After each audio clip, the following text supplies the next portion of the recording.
You read the title, you saw the thumbnail. Batman needs a Robin. Here's why. I can't explain to you why Batman needs a Robin unless we lay some groundwork first. So let's do that. Why do Boy Sidekicks even exist? I think this goes without saying, but comic books did not invent the concept of the sidekick. Sherlock has Watson, Lone Ranger has Tonto, hell, Heracles has Aeolus. There have been sidekicks almost as long as there have been heroes at all. But one thing that's tied much more to comic books is the concept of the kid sidekick. So why? What started it all? Well, that's pretty simple. The year is 1940. Comic books are on the rise, and superheroes are at the forefront of all of it, being devoured page after page by children. But there was a problem. Kids could admire these superheroes they were reading about, but there wasn't anyone they could really relate to. Enter Bob Kane, Bill Finger, and Jerry Robinson. I just realized something. Jerry Robinson was one of the co-creators of Robin, and literally has Robin in his name. I love that. In Detective Comics number 38, they introduced Robin, and changed comic books forever. Suddenly, the small children reading these comic books saw someone their age that they could relate to. And the rest, as they say, is history. Now, I've made no secret of my love of the costumed boy sidekick, but there are some people who just don't agree with me. And I just don't get it. So I went on Quora, Fandom, and yes, even on Reddit, to try and figure out why. The main point I saw keep cropping up is that people aren't a fan of Batman raising a child vigilante to be just another him. Problem is, that's not really what's happening. Bruce isn't just taking some random child off the streets and going, you will learn to fight violent crime. He's taking a kid who could become just another him, and raising that kid to be someone better than himself. I'll talk more about this later. Another one I found is that they personally just think Batman's more interesting when he works alone. I suppose if that's what you grew up with, then I don't see anything wrong with that. I mean, that's what Batman was for practically the entire 70s. And if that's when you were growing up and that's what you know and love, then I don't see a problem with that. This is just about people's personal preferences, and I'm certainly not here to police that. New look? A sidekick? Do you mind if I ask you? As a matter of fact, I do. Let's just say I set out to scare criminals, not children. Fair enough. That's a clip from the incredible animated adaptation of the equally incredible comic book, Justice League: New Frontier. Earlier in the film, Batman had tried to comfort a scared child in a burning building, but he hadn't been able to because he was just so tough and intimidating looking. Then we didn't see Batman for a while, and when he came back near the end of the film, he has his new look with the shorter ears and the boy sidekick. Superman asks him why the change, and he says what you just saw. I set out to scare criminals, not children. That gets to the big part of why Batman should have a Robin. It makes him more appealing. The brooding, edgy Batman that a lot of Turbo Chad fans seem to love does really not have that wide an appeal. Most people like color, despite what Zack Snyder would seem to think. Which of these would you rather watch? A dark, gritty vigilante who's always super miserable? Or a fun, brightly colored symbol of hope? I, for one, would prefer the latter, and if the Metacritic scores of the Snyder movies against the 60s movie say anything, it seems like general consensus is with me. Here's a test for if your Batman is a good Batman. Can you imagine him in this position, comforting a scared Ace in her final moments? If you can, then yes, you have a certified Batman on your hands. If not, then you have the Punisher in a silly hat. I know that doesn't directly relate to Robin, but it's the same concept. Bruce's little monkey wrench makes sure he's not so intense that he loses what makes him Batman. What's Batman's motivation? Some people might say that it's to avenge the deaths of his parents, but that's not really true, or at least it isn't most of the time. Batman is not about vengeance. He's about hope and justice. He wants to make sure that what happened to him never happens to anyone else. Now, you might be wondering how that relates to Robin, and the answer is in something I said above. He's taking a kid who could become just another him, and raising that kid to be someone better than himself.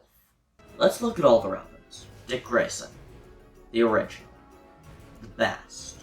His parents were murdered in front of him, much in the same way Bruce's were. In most versions of the story, he was gonna go get himself killed trying to avenge the other two Graysons. Instead, Batman took him under his wing, trained him, and made him into someone better than himself. If Dick Grayson had just gone straight for the mobster who killed his parents, he would have ended up dead most likely. But let's pretend for a second that he didn't end up dead. What would have happened then? The best case scenario is that he goes off, he doesn't get himself killed, and then he just turns into another gritty, edgy, brooding Batman who doesn't wear hockey pads and can never fully deal with his trauma. Instead, he's Nightwing, one of the, 3 mentally stable characters in all of DC Comics. Jason Todd. Jason was a punk kid who got caught trying to steal tires off the Batmobile. Bruce tried to put him in a boarding school for bad boys, but that didn't work. It was just a breeding ground for criminals. So Jason noped on out of there and went right back to stealing car parts. Jason was a tough, angry, impulsive kid, and Batman decided that could be good for a Robin. Batman also figured that if Jason weren't a Robin, the kid would probably just end up becoming another criminal, and barring the fact that he already stole a lot of car parts and thus already was a criminal, yeah, Batman was probably right about that. Yes, Jason did die brutally at the hands of the Joker, and yes, that does sort of disprove my point, but whatever, man. Superboy punched reality so hard Jason came back as a much more interesting character. So it all worked out in the end, right? Tim Drake. Tim is an absolute genius who figured out Batman's identity and the identities of the Robins thanks to a quadruple somersault he saw Dick do one time. And that was a move that only the Flying Graysons had ever been able to pull off. So since 3 people had ever done it, and 2 of them were dead, that meant that Robin must be Dick Grayson. He also saw how much more brutal Batman got after Jason died. And he figured out that Batman needs a Robin. And then he reminded Bruce that Batman needs a Robin, because this kid is so awesome. Tim may not necessarily fit the category of Batman helping him, since he's really the one who helped Batman, but whatever. My point still stands, right? It does. My point does still stand. And trust me, we'll talk more about Tim later on. Don't you worry. Damian Wayne. Damian is Bruce's biological son, who he didn't know existed for 10 years. By the time the two met, Damian was already a hardened killing machine raised by the League of Assassins. If Bruce hadn't accepted Damian as Robin, the kid probably would have just stayed a homicidal maniac forever, and that would not have been good. Not only did Bruce help him, but he practically had an obligation to do so, because he was turning the kid into anything other than the homicidal maniac that he otherwise would have stayed.